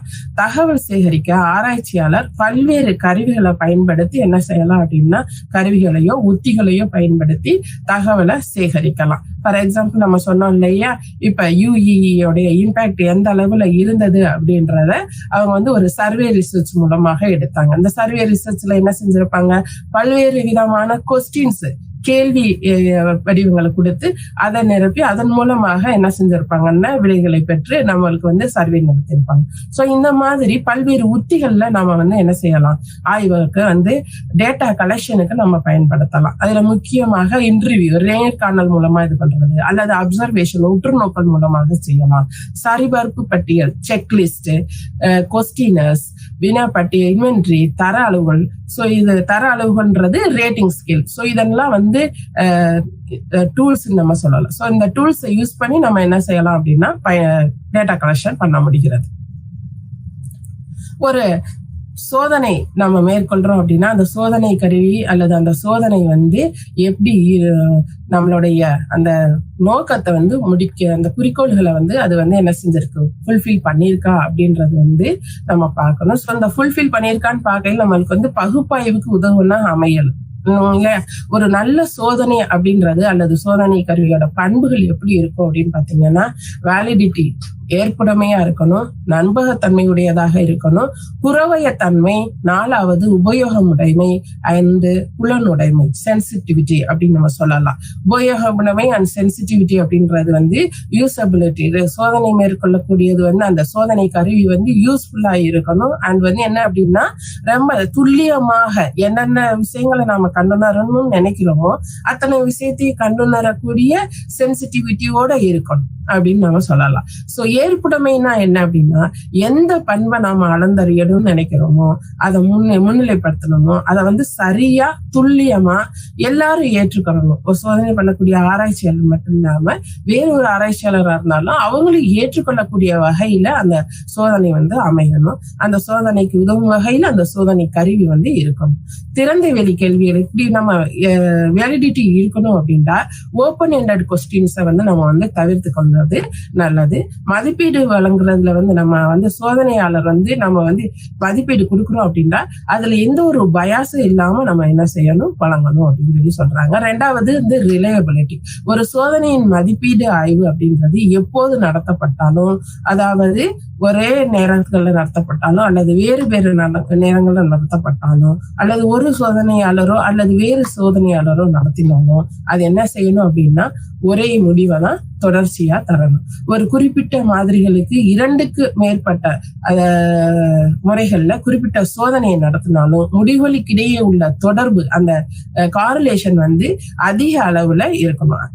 சரிங்களா? சோ ரிலேஷன்ஷிப் வந்து அதிகமா இருந்துச்சு அப்படின்னா அதை வந்து நம்பகத்தன்மை உள்ள ஒரு சோதனை அப்படின்னு நம்ம வந்து சொல்லலாம். அடுத்ததாக புறவயத்தன்மை.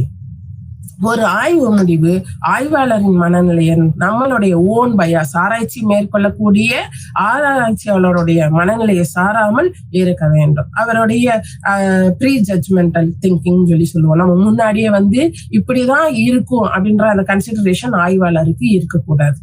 சோ ஆராய்ச்சியாளர் ஒரு திறந்த மனதோட நம்ம வந்து போய் அதை வந்து ஆராய்ச்சியும் மேற்கொள்ளணும். ஒரு தூண்டலுக்கு ஒரு துலங்கல் இருக்கிறதுதான் நல்லது. ஒரு கொஸ்டின் இருக்கு அப்படின்னா அதுக்கு ஒரு ஆப்டான ஆன்சர், ஒரு ஆன்சர் இருக்கிறது மாதிரி கொடுக்கறது நல்லது.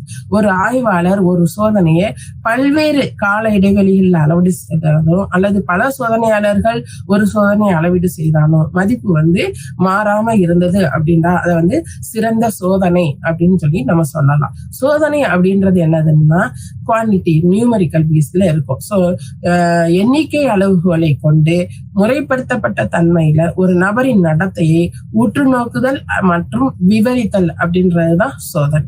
சோதனை அப்படின்றது பல்வேறு வகைகள்ல இருக்குது. தன்மை, அதோடைய அந்த சோதனையுடைய தன்மை, செயல்பாடு, நடத்தப்படக்கூடிய முறைகள், டெக்னிக்ஸ், இதெல்லாம் வச்சு நாம சோதனையை வந்து பல்வேறு வகைகள்ல பிரிக்கலாம். So classification of test. இதுல ஃபர்ஸ்ட் வந்து என்ன அப்படின்னா அதோடைய செயல்பாடை பொறுத்து என்ன அப்படின்னு பாத்தீங்கன்னா educational test, personality test, aptitude test. Educational டெஸ்ட்னா நம்ம என்ன நடத்தலாம், அடைவு தேர்வு, அச்சீவ்மெண்ட் டெஸ்ட் நடத்துவோம், நார்மல் டெஸ்ட் நடத்துவோம். தென் வந்து என்ன அப்படின்னு பாத்தீங்கன்னா சம்மேட்டிவ் அசஸ்மெண்ட் இதெல்லாம் நடத்துவோம். பர்சனாலிட்டி டெஸ்ட் அப்படின்றது வந்து ஆளுமையை அளவிடுறதுக்காக நடத்தப்படக்கூடிய சோதனைகள் நம்ம சொல்லலாம். சோ இதுல வந்து ஆளுமையை அளவிடுறதுக்கு நிறைய முறைகள் இருக்கு, நிறைய டெக்னிக்ஸ் இருக்குது. ஸோ அந்த டூல்ஸை யூஸ் பண்ணி நம்ம வந்து Eysenck personality test, Cattell's personality test and ரோஸ்டர்ஸ்கோடைய அந்த மைத்தட சோதனைன்னு சொல்லி சொல்லலாம். ஸோ இதெல்லாம் வந்து ஆளுமையை அளவிடுறதுக்கு நம்ம வந்து யூஸ் பண்ணக்கூடிய கருவிகள். ஸோ அடுத்ததாக ஆப்டிடியூட் டெஸ்ட். ஆப்டிடியூட் டெஸ்ட் அப்படின்றது வந்து இன்டெலிஜென்ஸ் டெஸ்ட் நம்ம சொல்லலாம். டேட்னு சொல்லிட்டு differential aptitude test. So Alfred பீனேவுடைய ஆப்டிடியூட் டெஸ்ட் இதெல்லாம் நம்ம வந்து எக்ஸாம்பிளுக்கு சொல்லலாம். ஒருத்தருடைய இன்டெலிஜென்ஸ் நுண்ணறிவை அளந்தறியக்கூடிய சோதனையை வந்து ஆப்டிடியூட் டெஸ்ட்ல நம்ம சொல்லலாம். ஸோ வெர்பல் ரீசனிங் இதெல்லாம் நம்ம பார்க்கலாம். அடுத்ததாக சோதனையுடைய தன்மையை பொறுத்து நம்ம வந்து என்ன செய்யலாம் அப்படின்னா சோதனையை வந்து பல்வேறு வகையா பிரிக்கலாம். ஃபர்ஸ்ட் வந்து ஸ்பீடு டெஸ்ட். ஸ்பீடு டெஸ்ட்ன்றது வந்து ஒரு குறிப்பிட்ட காலத்துக்குள்ள மாணவனை வந்து என்ன செய்யறது அப்படின்னா ரெஸ்பான்ஸ் பண்ண வைக்கிறது. ஸோ ஸ்பீடு டெஸ்ட் இதை நம்ம சொல்லலாம். அடுத்ததாக பவர் டெஸ்ட், எபிலிட்டியை பார்க்கறது மாதிரி. இதுல வந்து அதாவது நேரத்தை கன்சிடர் பண்ண மாட்டாங்க. அந்த டிஃபிகல்டிஸ் லெவல்ல பவர் டெஸ்ட்ல எப்படி இருக்கும் அப்படின்னு பாத்தீங்கன்னா ஒரு டிஃபிகல்டி லெவல் முடிஞ்சோன்னா அடுத்த டிஃபிகல்டி லெவல்ல அடுத்த டாஸ்க்ல வந்து கூட்டிடுவாங்க. ஸோ அடுத்த டாஸ்க் இப்படி அந்த டிஃபிகல்டி லெவல் வந்து பாத்தீங்கன்னா கூட்டிகிட்டே போகும். ஸோ இதுக்கு வந்து டைம் லிமிட் இல்லை பவர் டெஸ்ட்டை பொறுத்த மட்டுக்கும். டிஃபிகல்ட்டியை அவர் வந்து எந்த லெவல்ல வந்து அவர் வந்து டாஸ்க் அச்சீவ் பண்ணியிருக்கிறாரு அப்படின்றத பார்த்து அதுக்கு தகுந்தது மாதிரி மார்க் கொடுப்பாங்க. அடுத்ததாக வெர்பல் டெஸ்ட். வெர்பல் டெஸ்ட்ன்றது வந்து ஓரலா நடத்தக்கூடியது, வார்த்தைகள் மூலமாக ஓரலாக நடத்தும், அதை வந்து ரெஸ்பான்ஸ் வாங்குறது. நான் வெர்பல் டெஸ்ட் அப்படின்றது வந்து ஒரு ஆக்ஷன் மூலமாக அது வந்து நம்ம கம்ப்யூட்டர் ஆன்லைன்ல யூஸ் பண்ணி கூட நடத்தலாம். அதாவது வந்து நம்ம வந்து ஒரு பிக்சரை காமிச்சு நடத்துறது. ஸோ இந்த மாதிரி நான் வெர்பல் டெஸ்ட் நடத்தலாம். அடுத்ததாக பெர்ஃபார்மன்ஸ் டெஸ்ட், குழந்தைங்களுடைய பெர்ஃபார்மன்ஸ் பார்க்கறது. Standardise test. ஸ்டாண்டர்டைஸ் டெஸ்ட் அப்படின்றது வந்து ரிலையபிலிட்டி அண்ட் வேலிடிட்டி, ஒரு சோதனை நடத்த நல்லதா ரிலையபிலிட்டா இருக்குதா அதை வந்து ஸ்டாண்டர்டைஸ்டு டெஸ்ட் அப்படின்னு நம்ம வந்து சொல்லலாம். Criterion reference test, culture fair test, adapted test, இதெல்லாம் சோதனைகளுடைய தன்மைகளை பொறுத்து நம்ம வந்து சோதனைகளை எத்தனை விதமாக பிரிக்கலாம். அடுத்ததாக வந்து என்ன அப்படின்னு பாத்தீங்கன்னா ப்ரொசீஜர் வந்து நம்ம ஒரு தனி நபருக்கு வந்து ஒரு டெஸ்ட் நடத்த முடியும், அதே சமயம் குழுவுக்கு நடத்தக்கூடிய டெஸ்ட். அடுத்ததாக நாம சோதனை கருவிகளை பத்தி பார்க்க போறோம். சோதனை கருவிகள்ல முக்கியமானது வந்து நிறைய இருக்குது. இதுல ஃபர்ஸ்ட் வந்து கொஸ்டினர் அப்படின்றது வந்து என்னன்னா ஆய்வு தலைப்பு தொடர்பான முதல் நிலை மூல உண்மைக்கூறுகளை பெறுவதற்கான முறைதான் வினாவரிசை முறை. இதுல வந்து என்னது அப்படின்னு பாத்தீங்கன்னா முக்கியமாக குழப்பத்தை உண்டு பண்ணக்கூடிய வகையில சோதனை கருவி இருக்கக்கூடியது. இதை வந்து ரெண்டு விதமா பிரிக்கலாம். நேரடியா வினாவரிசை முறை, நேரடியா கண்டக்ட் பண்ணக்கூடிய கொஸ்டினரை கொடுத்து வாங்குறது. இன்னொன்னு வந்து நம்ம வந்து போஸ்டல் மூலமாகவோ ஆன்லைன் மூலமாகவோ கொஸ்டினரை அனுப்பி ரெஸ்பான்ஸ் வாங்குறது. கொஸ்டினரை கூட கையில பெறப்படக்கூடிய தன்மைகள் அது வந்து எப்படி இருக்கணும் அப்படின்னா அடிப்படையில நெகிழ்வு வினாவரிசை முறையில மற்றும் தேர்வு வினாவரிசை முறை அப்படின்னு சொல்லி ரெண்டு வகையா பிரிக்கிறாங்க. கேள்விகளோட அடிப்படையில இவற்றை திறந்த வெளி வினாவரிசை முறை, open ended question and closed அப்படின்னு சொல்லி ரெண்டு வகையா பிரிக்கிறாங்க. கொஸ்டினர் உண்மைகளை வெளிப்படுத்தக்கூடியதாக இருக்கணும். ஆய்வு பகுப்பு நம்ம வந்து ஒரு ஸ்டாட்டிஸ்டிக்கல் அனாலிசிஸ் பண்றோம் அப்படின்னா நம்மளுடைய அப்ஜெக்டிவா ஃபுல்ஃபில் பண்றது மாதிரி அந்த கொஸ்டினர் வந்து நம்மளுக்கு வந்து அமையணும்.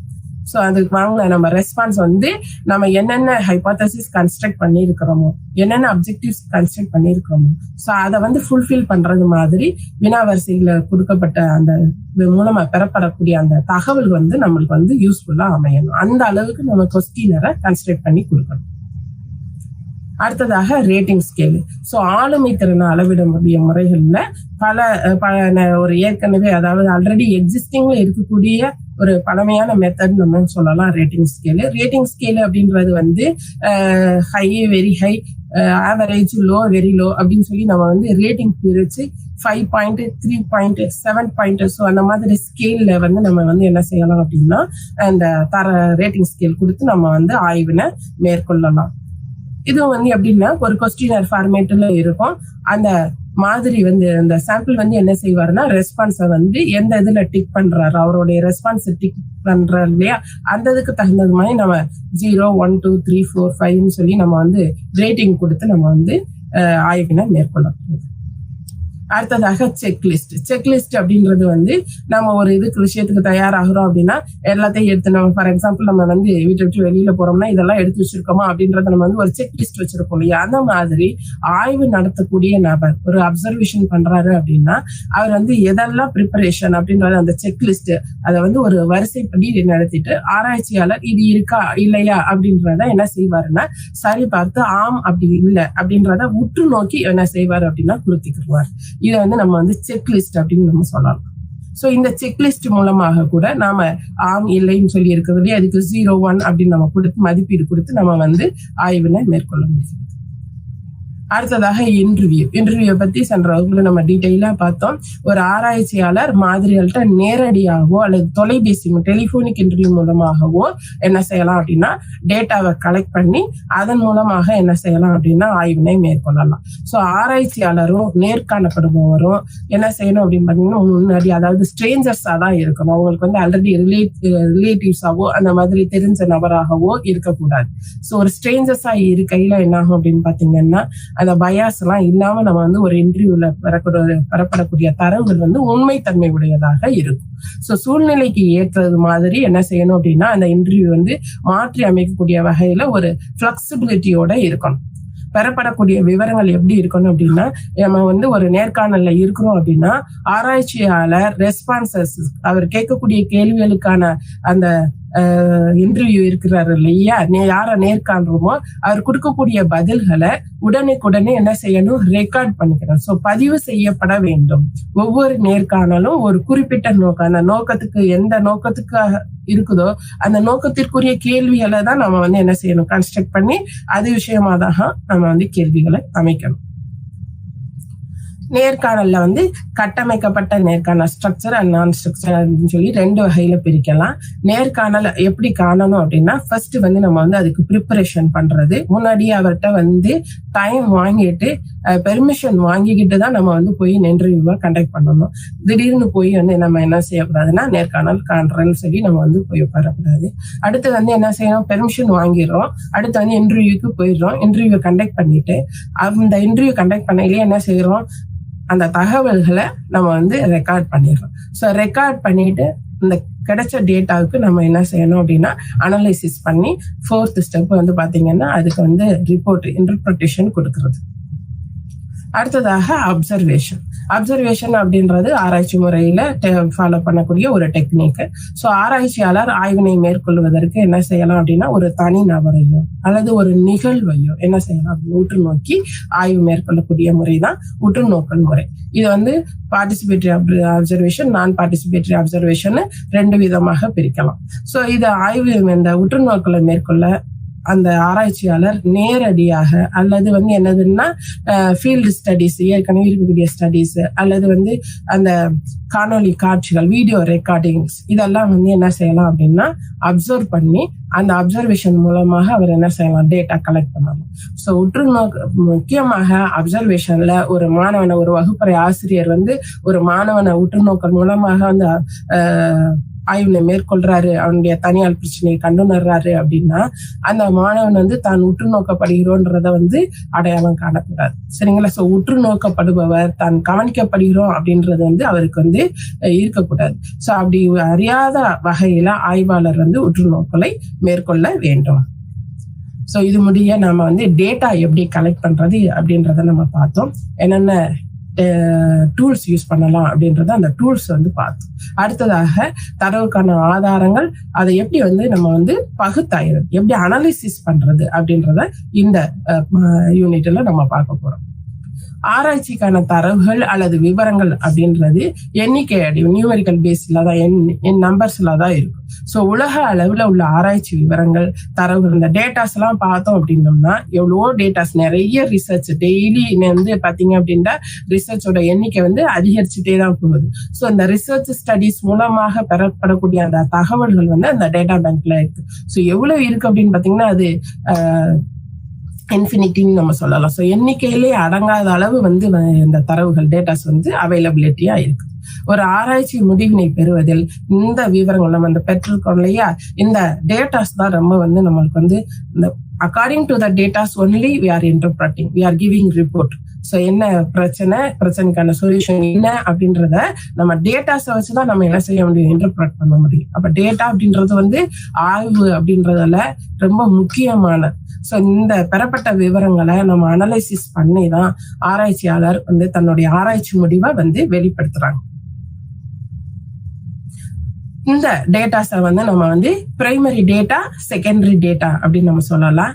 பிரைமரி டேட்டா அப்படின்றது வந்து ஆராய்ச்சியாளர் நேரடியாக அந்த களத்திலேயே போய் என்ன செய்யறது, ஆய்வினை மேற்கொண்டு பெறக்கூடிய ஃபர்ஸ்ட் ஹேண்ட் எக்ஸ்பீரியன்ஸ். அவர் அந்த ஆய்வு முன்னாடி நடத்திருக்க மாட்டாங்க. ஃபர்ஸ்ட் அவர் நடத்தி என்ன செஞ்சிருப்பாருன்னா அந்த ஸ்டடிஸ் மூலமாக பெற்றிருப்பார். இரண்டாம் நிலை அப்படின்றது வந்து என்னன்னா ஆல்ரெடி அவைலபிளா ஏற்கனவே அந்த களத்துல அந்த பிரச்சனைக்கு யாரும் வந்து இது ரிலேட்டடா வந்து எதுவும் ஸ்டடி பண்ணியிருக்கிறாங்களா அப்படின்றத பார்த்து அந்த ஸ்டடி ரிப்போர்ட்ஸ் அதுல உள்ள டேட்டாஸை நம்ம வந்து நம்மளுடைய ஆய்வுக்கு என்ன செஞ்சுக்கலாம், எடுத்து நம்ம வந்து அதை வந்து பார்த்துக்கலாம். So the data already available are collected from some other resources, some other researches, வேற ரிசர்ச் மூலமாக பயன்படுத்தின பெறப்பட்ட ஆய்வு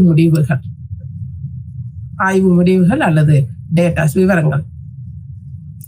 முதன்மை நிலை விவரங்கள் பிரைமரி டேட்டாஸ் அப்படின்றது என்ன அப்படின்னா 2 வகையான ஆதாரங்கள்ல இருந்து பெறப்படுகின்றன. ஃபர்ஸ்ட் வந்து நேரடி முதன்மை ஆதாரம். இது வந்து என்னன்னா சோர்சஸ், ஃபர்ஸ்ட் சோர்ஸ்ன்னு டைரக்ட் சோர்ஸ்.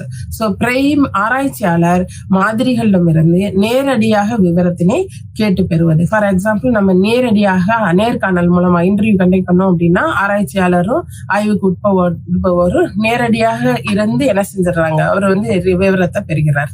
ரெண்டாவது என்னதுன்னா மறைமுக முதன்மை விவரம், இது ஆதாரம், ரெண்டாவது சோர்ஸ். இது என்ன அப்படின்னு பாத்தீங்கன்னா கொஸ்டினர்ஸை கொடுத்து நம்ம வந்து வாங்குறது. பிரைமரி டேட்டா அப்படின்றது வந்து உற்றுநோக்கல் அட்டவணை, நம்ம வந்து அப்சர்வேஷன் ஷெட்யூல் மூலமாக நம்ம வந்து பெறலாம், நேர்காணல் மூலமாக பெறலாம். அடுத்ததாக வினாத்தாள் படிவத்தினை கொடுத்து நம்ம வந்து பெறலாம். தென் ப்ரொஜெக்டிவ் டெக்னிக்ஸ், வீழல் உத்திகள், டைரக்டா வந்து எக்ஸ்பெரிமெண்ட் பண்ணி நம்ம வந்து என்ன செய்யலாம், அதை வந்து ஆய்வு அந்த டேட்டாஸை வந்து கலெக்ட் பண்ண முடியாது. அடுத்து டைரக்டா நேரடியா ஃபீல்டுக்கே போயிட்டு நம்ம வந்து ஸ்டடி பண்ணி கணக்கெடுப்பு எடுத்து சர்வே பண்ணி நம்ம சர்வே மூலமாக டேட்டாவை கலெக்ட் பண்றது. சோ விவரங்கள் நேரடியா பெறப்பட்டதுனால இது எப்படி இருக்கும் அப்படின்னா உண்மைத்தன்மை உடையதாக இருக்கும். காலம், இடம் இவற்றின் பாதிப்புகள் வந்து உடனடியாக களையப்பட்டது, இயல்பானதாகவும் அகநிலைத்தன்மை உடையதாகவும் இருக்குது. அடுத்ததாக இரண்டாம் நிலை தகவல்கள் அப்படின்றது வந்து வெளியிடப்பட்ட அல்லது வெளியிடப்படாத ஆவணங்கள், கடிதங்கள், நாட்குறிப்புகள் போன்றவற்றிலிருந்து பெறப்படுது. இந்த ஆதாரங்கள் வந்து தனிப்பட்ட ஆவணங்களா இருக்கலாம், டாக்குமெண்ட்ஸா இருக்கலாம், அல்லது பப்ளிக் டாக்குமெண்ட்ஸா இருக்கலாம். சோ இரண்டாம் நிலை தன்மை எப்படி இருக்கும் அப்படின்னு பாத்தீங்கன்னா தகவல்கள் தொடர்புடையதாக இருக்கும். யாரால, எந்த ஆதாரத்தின் மூலம், எப்போது, எந்த முறையில் பெறப்பட்டது அப்படின்றதன வந்து என்ன செய்யணும் அப்படின்னா அறிந்திருக்கக்கூடிய வகையில இருக்கும். அடுத்ததாக பொருத்தப்பாடுடைமை. ஆராய்ச்சியாளர் பெறப்பட்ட முதன்மை நிலை ஆதாரத்தின் காலத்தினை கருத்தில் கொண்டு ஒவ்வொரு உறுப்பிற்குமான விளக்கத்துல ஒவ்வொரு டேர்ம்ஸுக்கும் வந்து என்ன செஞ்சிருப்பாங்க அப்படின்னா அந்த டெஃபினிஷன்ஸை கொடுக்கறது. அடுத்து வந்து என்ன அப்படின்னு பாத்தீங்கன்னா பெறப்பட்ட முதன்மை தகவல்கள் நடப்பு ஆய்வுக்கு போதாது அப்படின்னா அந்த தகவல்களை வந்து நம்ம வந்து யூஸ் பண்ணக்கூடாது. இரலவெண்டா இருந்துச்சு அப்படின்னா அது வந்து அதாவது போதுமானதாக இல்லை, ஆய்வுக்கு யூஸ்ஃபுல்லா இல்லை அப்படின்னா அதை நம்ம வந்து யூஸ் பண்ணக்கூடாது. தரவுகளுடைய வகைகள், இந்த டேட்டாஸோட வகைகளை பார்த்தோம் அப்படின்னம்னா ஆதாரங்கள் பெறப்பட்ட தரவுகளின் தரமான தரவுகள் அல்லது குவாலிட்டேட்டிவ், குவான்டிடேட்டிவ் அப்படின்னு சொல்லி நம்ம வந்து 2 வகையாக பிரிக்கலாம். குவான்டிடேட்டிவ் டேட்டாஸ், அளவு தரவுகள் அப்படின்றது வந்து எண்ணிக்கை அடிப்படையில அமைந்த அளவிடக்கூடிய தரவுகள். இவை எண்கள், மதிப்புகள் மற்றும் சில அளவுகளை கொண்டிருக்கும். ஃபார் எக்ஸாம்பிள் நீளம், காலம், ஸ்கோர்ஸ், மதிப்பெண்கள், ஆவரேஜ் கண்டுபிடிக்கிறது, இதெல்லாம் வந்து குவான்டிடேட்டிவ் டேட்டாஸ்ல வரும். ஸோ இதுக்கு வந்து பல்வேறு மதிப்பீட்டு கருவிகளை பயன்படுத்தி நாம வந்து என்ன செய்யலாம் அப்படின்னா குவான்டிடேட்டிவ் டேட்டாஸை கலெக்ட் பண்ண முடிகிறது. அடுத்ததாக குவாலிட்டேட்டிவ் டேட்டாஸ், தரமான தரவுகள். இது வந்து என்ன அப்படின்னு பாத்தீங்கன்னா பல்வேறு உலகில வந்து சோசியல் ஆஸ்பெக்ட்ஸை பொறுத்து மக்களுடைய பீப்புளோடைய பிஹேவியர்ஸ் வந்து எந்த அளவுல இருக்கு அப்படின்றத நம்ம குவாலிட்டேட்டிவ் டேட்டாஸ் மூலமாக, தரமான தரவுகள், தர விவரங்கள் மூலமாக நாம அறியலாம். தரவுகள் அப்படின்றத விவரங்கள், தகவல்கள் அப்படின்னு நம்ம இந்த டேட்டாஸ்க்கு வந்து பல வகையில சொல்லலாம். இந்த குவாலிட்டேட்டிவ் டேட்டாஸ் அப்படின்றது வந்து எண்ணிக்கையில இருக்காது.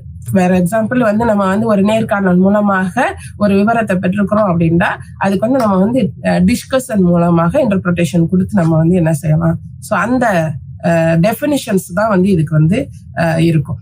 ஸோ ஒரு நடத்தை நிகழ்றது ஏன் நிகழுது, அதுக்கான காரணம் என்ன அப்படின்ற ஒரு விளக்கம் கொடுக்கறது வகை தான் இந்த தரவுகள் இருக்கும். பெரும்பாலும் இவை உற்றுநோக்கல் அல்லது நேர்காணல் மூலம் பெறக்கூடிய தரவுகளாக இருக்கின்றன.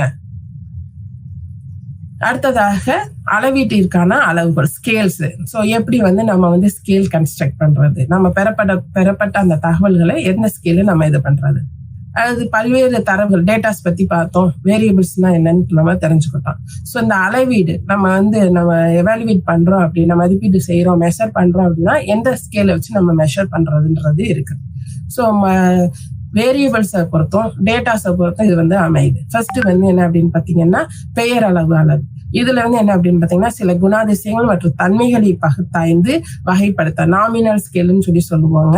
ஸோ இவ்வகை அளவுகள் பயன்படுகின்றன. ஃபார் எக்ஸாம்பிள் என்ன அப்படின்னா உன்னுடைய ஜெண்டர் என்ன நம்ம கேட்கலாம், உன்னுடைய முடியுடைய வகுப்பறையில இருக்கக்கூடிய மாணவனுடைய முடியினுடைய நிறம், அவனுடைய சோசியோ எக்கனாமிக்கல் பேக்ரவுண்ட், நம்ம அந்த ரேஷியல் டிஃபரன்சஸ் கண்டுபிடிக்கும். முடியினுடைய நிறம் என்ன. எழுது என்னதுன்னா ஆர்டினஸ்கி, வழக்கமான அளவு. இவை திட்பம் நிறைந்த அளவுகளை கொண்டிருப்பவை, கன்சைஸா இருக்கும். தரம் என்ன, குழிவுல அந்த பர்சன் இண்டிவிஜுவல் பர்சனோடைய ஸ்டேஜ் என்ன அளவுல இருக்கு அப்படின்றதெல்லாம் கண்டுணர்றதுக்கு இந்த ஆர்டினல் ஸ்கேலை நம்ம யூஸ் பண்ணலாம். ஃபார் எக்ஸாம்பிள் கிரிக்கெட் போட்டியில வெற்றி பெற்ற நாடுகளின் பட்டியல் என்ன செய்வோம், நம்ம தர அடிப்படையில யார் ஃபர்ஸ்ட் ரேங்க் யார் செகண்ட் ரேங்க்ன்ற அந்த ரேங்கிங் அடிப்படையில நம்ம பயன்படுத்துவோம். ஸோ இந்த அடைவு தேர்வு மாணவர் இப்போ அச்சீவ்மெண்ட் டெஸ்ட் கண்டக்ட் பண்றோம் அப்படின்னா அதுக்கு நம்ம என்ன செய்வோம், ரேங்கிங் கொடுப்போம் இல்லையா. ஸோ இதெல்லாம் ஆர்டினல்ஸ், அதாவது வழக்கமான ஆய்வுக்கு ஒரு உதாரணமா நம்ம சொல்லலாம். அடுத்ததாக இன்டர்வல் ஸ்கேல், இடைவெளி அளவு. இன்டர்வல் ஸ்கேல் அப்படின்றது என்னன்னா பெயர் அளவு மற்றும் வழக்கமான அளவு ரெண்டோடைய பண்புகள் மட்டும் இல்லாம என்ன இருக்கும் அப்படின்னு பாத்தீங்கன்னா தரங்களுக்கு இடையிலான வேறுபாடுகளையும் இது சுட்டி காட்டும். ஃபார் எக்ஸாம்பிள் ஒரு கம்பெனில வேலை பார்க்கக்கூடிய வேலையாட்களுடைய நம்ம கணக்கெடுக்கிறோம், அவங்கள பற்றி இது பண்றோம் அப்படின்னா நம்ம என்ன செய்யலாம், அவங்களுடைய சேலரியை பொறுத்து அல்லது வேலை பார்க்கக்கூடிய நேரங்களை பொறுத்து வயதினை பொறுத்து நம்ம என்ன செய்யலாம் அப்படின்னா அந்த பிரிச்சு அதை அவங்களை இன்டர்பிரட் பண்ணலாம். 0 to 10, 10 to 20 இந்த மாதிரி இன்டர்வல் வச்சு என்ன செய்யறது அப்படின்னு பாத்தீங்கன்னா கணக்கீடு செய்யறது. ஸோ இது முக்கியமாக psychology, education and sociology, so இந்த 3 வகையான ஆய்வுகளுக்கு இந்த இன்டர்வல் ஸ்கேல் ரொம்ப யூஸ்ஃபுல்லாக அமைகிறது. அடுத்து ரேஷியோ ஸ்கேல், விகித அளவுன்னு சொல்லுவோம். இவை உச்ச வடிவிலான அளவுகோல்கள். மரத்தின் உயரம், குழந்தையோடைய உயரம், அதாவது ஜீரோல இருந்து ஸ்டார்ட் பண்ணி எந்த அளவு முடிய அப்படின்றத அளக்குறதுக்கு இந்த ரேஷியோ ஸ்கேலை நாம யூஸ் பண்றோம். பெரும்பாலான புள்ளியியல் பகுப்பாய்வுக்கு இந்த ரேஷியோ ஸ்கேல் யூஸ்ஃபுல்லா இருக்குது. ஸோ தரவுகளை பகுத்தாயிறது. அடுத்து நம்ம ஸ்கேல் மூலமாக நம்ம பகுத்தாயிரம். இந்த பகுத்தாயிறது என்ன அப்படின்னு பாத்தீங்கன்னா பெறப்பட்ட செய்திகள் இருந்து நமக்கு தேவையான விவரங்கள் என்ன, நம்மளுடைய மாறிகள் என்ன, நம்மளுடைய நோக்கங்கள் என்ன அப்படின்றதுக்கு தகுந்த மாதிரி அந்த விவரங்கள், அந்த டேட்டாஸை நம்ம ஃபர்ஸ்ட் என்ன செய்யறோம், டேட்டாஸை கலெக்ட் பண்றோம். கலெக்ட் பண்ண டேட்டாவை நம்ம என்ன செய்யணும் அப்படின்னு பாத்தீங்கன்னா அடுத்து வகைப்படுத்தி டேபுலேஷன் பண்றது. டேபுலேஷன் பண்ணி அதுக்கப்புறம் என்ன செய்யறாங்கன்னா முறைப்படுத்துறது. ஸோ வகைப்படுத்துதல் அப்படின்றதுதான் முறைப்படுத்துதல் நம்ம சொல்லலாம். நமக்கு தகுந்தது மாதிரி நம்ம அந்த என்ன செய்வோம், பிரிச்சு போடுவோம் இல்லையா. ஸோ தேவையற்ற விவரங்களை நம்ம என்ன செஞ்சிருவோம், அதுல தவிர்த்துக்கிறோம். தேவையான விவரங்கள்ல சுருங்கிய வடிவில் தருவதற்கு வகைப்படுத்துதல் உதவுது. ஸோ பகுத்தாய்தல் அப்படின்றது ரொம்ப முக்கியமான ஒரு ஸ்டேஜ். அடுத்ததாக பகுத்தாயக்கூடிய முக்கிய படிகள், வகைப்படுத்தப்பட்ட விவரங்களை பிரதிபலிக்க ஒரு அளவாக ஒரு எண்ணை கண்டறிய முடியுமானால் அவ்வெண்ணை கொண்டு பல புதிய செய்திகளை நம்ம ஒரு டேட்டா, ஒரு நம்பர் கிடைச்சிருச்சு அப்படின்னா அதை வச்சு நம்ம என்ன செய்யலாம் அப்படின்னா ஒரு வேல்யூ வச்சு நிறைய இதுக்கு நம்ம செய்திகளை கொடுக்க முடிகிறது. ஏன் அந்த வேல்யூ வந்தது அப்படின்றத ஒரு ஆராய்ச்சியாளர் என்ன செய்ய முடியும், பல வகையில பல கோணங்கள்ல சிந்திச்சு அவர் விவரத்தை கொடுக்க முடிகிறது. அளவு ஆராய்ச்சியில குவான்டிடேட்டிவ் டேட்டா அளவு ஆராய்ச்சியாளர் பெறப்பட்ட விவரங்களை தனது ஆராய்ச்சி முறைக்கேற்ற மாதிரி என்ன செய்யறாரு, பகுப்பாய்வு செய்கிறாரு. இது முற்றிலும் எண்ணிக்கை அளவுலதான் இருக்கும். இந்த குவான்டிட்டி அப்படின்னாலே நம்ம சொல்றோம் நம்பர்ஸ். ஸோ நம்பர்ஸ் தான் இருக்கும். அடுத்ததாக மாறிகளுக்கு இடையான ஒப்பீடு தொடர்பு படுத்துதல், காரிலேஷன் பார்க்கறது, டிஃபரன்சஸ் பார்க்கறது, இதுலலாம் இந்த குவாலிட்டேட்டிவ் ஸ்டடிஸ் வந்து யூஸ்ஃபுல்லா இருக்குது.